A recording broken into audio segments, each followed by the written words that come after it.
Okay, good morning. I want to welcome everybody and thank everyone for attending another House Service Committee meeting by Zoom. And in accordance with Governor Newsom's executive order, which allows this committee and presenters to participate remotely via video conferencing. I'm going to begin by asking the Secretary to call the roll of the Regent members of the House Service Committee. Secretary Shaw. Thank you. Regents Blum, Drake. Here. Goober. Lansing. Here. Goober here. Goober here. Thank you, Regent Goober. Margarishian. Here. Newsom. Park. Perez. Here. Park here. I heard you. Sherman. Here. And Zettel. Here. I have a quorum. Thank you. Sharon, please proceed with your comment. Good morning, Regents. It's Sharon Kramer from Escondido, and it's good to see you all again, particularly because I didn't have to drive the 4 hours round trip to do it this time. I'm contacting you today because I came to you last year with a problem of the UC assets being used to market a debunked litigation defense argument in the mold issue, in physician education, and in the courts. And I wanted to tell you all that I got some help from your ethics department, and one of the physicians that he's no longer using your UC letterhead on his litigation reports. And the primary document that is the root of the problem is published in the Journal of Occupational and Environmental Medicine. And JOEM has marked that paper now, content not for reuse, and I can't help but think that you all didn't impact that. Anyway, that's the good news. The bad news is, because they haven't retracted that paper, it's still getting cited. And what I need you all to do is call for a retraction of this paper. So what I've taken the liberty of doing is writing a proposed retraction from publication, and I'm going to send it to Ms. Shaw, and, hopefully you all will do something with it. And I want to tell you, thank you so much for your efforts in the COVID-19.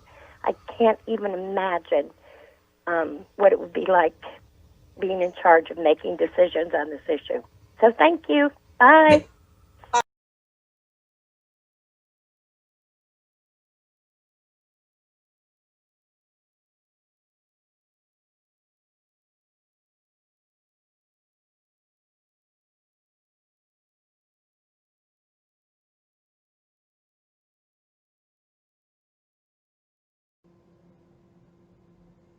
This is a screenshot of the JOEM webpage.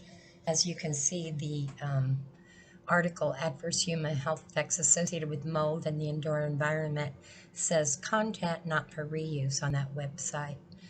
But because they haven't retracted this from publication, this content is still getting used a lot.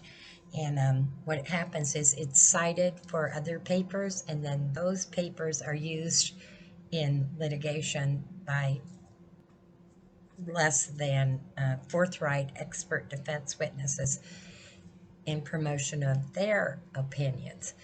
So this paper was supposedly sunset as a position statement of ACOM in 2015, but you would never know it from looking at their website. So not only does this paper that was supposedly sunset, it's been discredited every which way to Sunday in the courts. It says content not for reuse. Even with all this, it still is getting used in courts.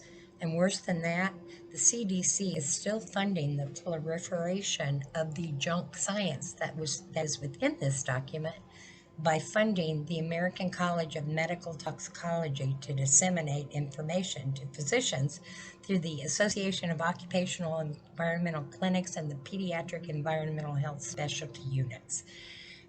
I and many others have asked the CDC 1,000,000 times to stop marketing this junk.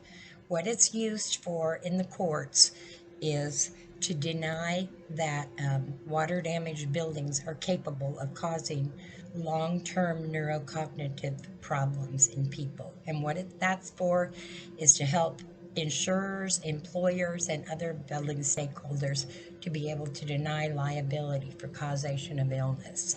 Enough already. Hopefully the CDC or hopefully the regents will help finally shut it down.